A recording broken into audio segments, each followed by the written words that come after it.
Tembellik kötüdür diye bize öğretildi.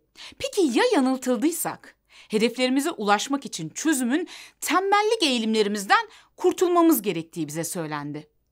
Peki ya çözüm tembellikle savaşmak yerine onunla arkadaş olmayı denemekse? Tembellikle savaşmak yerine onunla bizim avantajımıza olacak şekilde işbirliği yaparak nasıl daha verimli ve sağlıklı bir yaşam sürebiliriz? Bu videoda. Tembellik hep eleştirilir. Oysa çoğu icat belki de tembel doğamız sayesinde bulundu. Düşünsenize, uzaktan kumandadan tutun da bulaşık makinesine kadar hayatımızı kolaylaştıran çoğu icat belki de ilk kez tembeller tarafından düşünüldü. Bu işi daha az çaba harcayarak nasıl yapabilirim sorusu teknolojinin dönüm noktalarından bir tanesi oldu. İnsan beyni enerji konusunda oldukça cimridir. Enerjiden tasarruf edebilmek için hedefe hep en kısa ve en zahmetsiz yoldan gitmeyi tercih eder. Yani bu bizim doğamızda var. Kodumuz böyle. Ayrıca da benim DNA'mda çalışmak yok. Kodum bozuk. Dünyanın en karlı şirketlerinin çoğu tembel doğamızdan faydalanarak büyük başarılara imza atıyor. Bugün internet üzerinden verdiğiniz en ufak siparişi dahi kapınıza kadar getiren şirketlerden tutun da hazır yemek firmalarına, giyim firmalarına kadar pek çok şirket bu tembellik eğilimimiz sayesinde büyük paralar kazanıyor. Görünen o ki şirketler tembellikle savaşmak yerine onunla işbirliği yapmanın faydalarını keşfetmiş durumda. Madem onlar bu faydayı keşfetmiş ve bundan para kazanıyorlar, biz neden bundan karlı çıkmayalım? Peki bunu nasıl yapabiliriz? Cevap, insan doğamıza hitap eden stratejiler belirlemek. Hedefe doğru giden yoldaki kararları uygulamayı, bunları davranışa dönüştürmeyi olabildiğince basit ve kolay hale getirmek. Yani yapmak istediğim, hedeflediğim şeyi yapmayı olabildiğince basitleştirmeye, kolaylaştırmaya çalışırken kurtulmak istediğim bir takım şeyler varsa, alışkanlıklarım varsa bunlara ulaşmayı ise olabildiğince zorlu hale getirmek. Buna benzer bir stratejiyi 20 saniye kuralı isimli videomda anlatmıştım. Ona da şuradan ulaşabilirsiniz. Açıklama kısmına da koyacağım. Bu videodan sonra onu izlemenizi öneririm.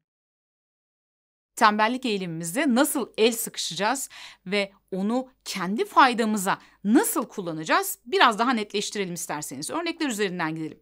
Mesela sağlıklı beslenme. Çoğu insan aslında fast food tarzı gıdaların zararlı olduğunu bilir ancak bir türlü vazgeçemez.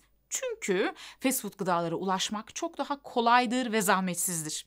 Yani şimdi kim gidecek kuru fasulyeyi alacak, onu ayıklayacak, yıkayacak, doğrayacak, soğanı kavuracak, yemek yapacak. Oho, hem zaman hem çaba, değil mi? Halbuki oradan hemen bir uygulamayı aç, bir pizzacıdan sipariş ver, hop gelsin.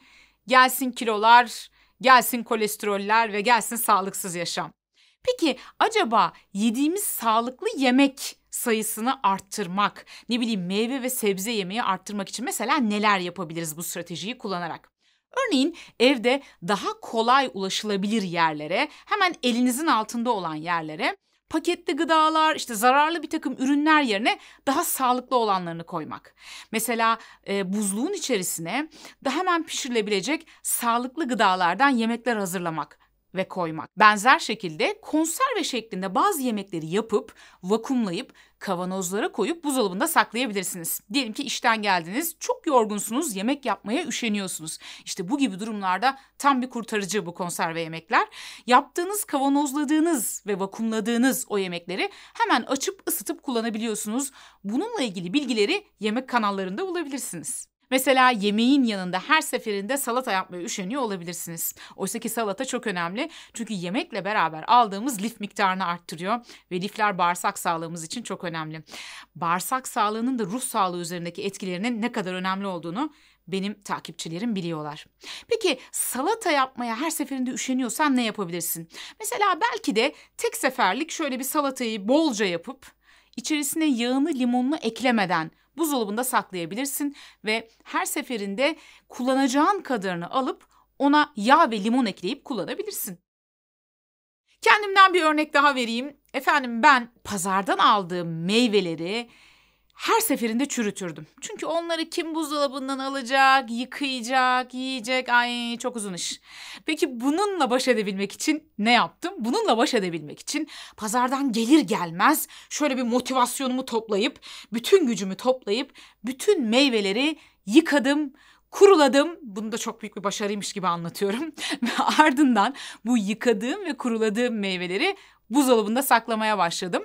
Böylelikle her seferinde canım meyve istediğinde ya da canım bir şeyler atıştırmak istediğinde tek yapmam gereken şey buzdolabına kadar yürümek ve kapağını açmak oldu. Onları yıkamakla uğraşmadığım için gerçekten de yediğim sebze meyve miktarında artış oldu.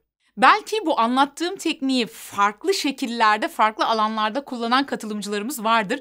Lütfen onlar da bunu nasıl yaptıklarını yorumlarda bizimle paylaşsınlar ki biz tembeller de onlardan ilham alabilelim. Faydalı olduğunu bildiğimiz ama tembellikten dolayı bir türlü başlayamadığımız bir diğer alışkanlık ise hareket miktarını arttırmak, egzersiz yapmak, spor yapmak ya da yürüyüş yapmak her neyse. Şimdi bunu çok istiyoruz. Bunun için spor salonlarına yazılıyoruz. Parayı bastırıyoruz, ondan sonra gitmiyoruz. Ya da işte bir iki sefer gidip sonra gitmiyoruz. Ya da eve çok büyük coşkuyla spor aletleri alıyoruz. Ancak ya üstüne hiç çıkmıyoruz ya da birkaç kere çıkıp vazgeçiyoruz. Peki böyle bir durumda yine tembelliğimizi nasıl avantaj haline getirebiliriz? Oturup düşünmek lazım. Yani bir strateji geliştirmek lazım. Ben çok yorgun olduğum günlerde bile ya da içimden hiç gelmediği günlerde bile nasıl egzersiz yapabilirim? Yani bunu kolaylaştırmak adına, en azından başlamayı kolaylaştırmak adına neler yapabilirim? Mesela bununla ilgili yine benim kendi adıma yaptığım şöyle bir strateji var. Tembel doğamı kullanarak. Her zaman televizyon izlediğim kanepenin hemen yanındaki sehpanın üzerine dumbbellımı koydum. Ve kendimi kötü hissettiğimde, egzersiz yapmak istemediğimde dahi mesela bir şeyler izlerken hemen yandaki sehpadan alıp bir taraftan da onu kaldırırken izlemeye başladım ve gerçekten de egzersiz miktarımı arttırdı kolay ulaşılabilir olması. Hatta baktım bu işe yarıyor. Dumbbell'ın yanına bir de pilates bandı ekledim. Size deneyin. Çoğumuzun kurtulmak istediği bir diğer alışkanlık ise telefon bağımlılığı ya da sosyal medya bağımlılığı ya da belki oyun bağımlılığı. Bunun için de belki tembellik avantajından faydalanabiliriz. Nasıl yapabiliriz? Telefonunuzda ya da bilgisayarınızda kurtulmak istediğiniz uygulamalarla ilgili, yani o alışkanlığından, bağımlılığından kurtulmak istediğiniz uygulamalarla ilgili ikonları, giriş yerlerini olabildiğince arka taraflara atın.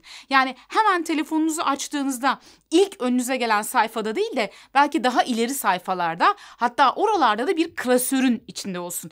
Bakın görün, gerçekten de diyelim ki bir sosyal medya hesabıysa bu, giriş miktarınız eskiye oranla azalacak. O zaman sevgili tembeller, merak etmeyin, kendimi de dahil ederek bunu söylüyorum. Tembelliğimiz için kendimizi suçlamayı ve kendimizle savaşmayı bir tarafa bırakıyoruz ve tembelliğimizle barışıp hedeflerimize ulaşmanın daha stratejik ve daha kolay yollarını arıyoruz. Bu arada kanala abone olmak çok kolay. Bakın YouTube bizim için olabildiğince kolaylaştırmış. Hemen aşağıda abone ola tıklıyoruz. Tıkladıktan sonra yandaki o çan görüntüsüne de tıklıyoruz ki yeni videolar yüklendiğinde bildirimler gelsin.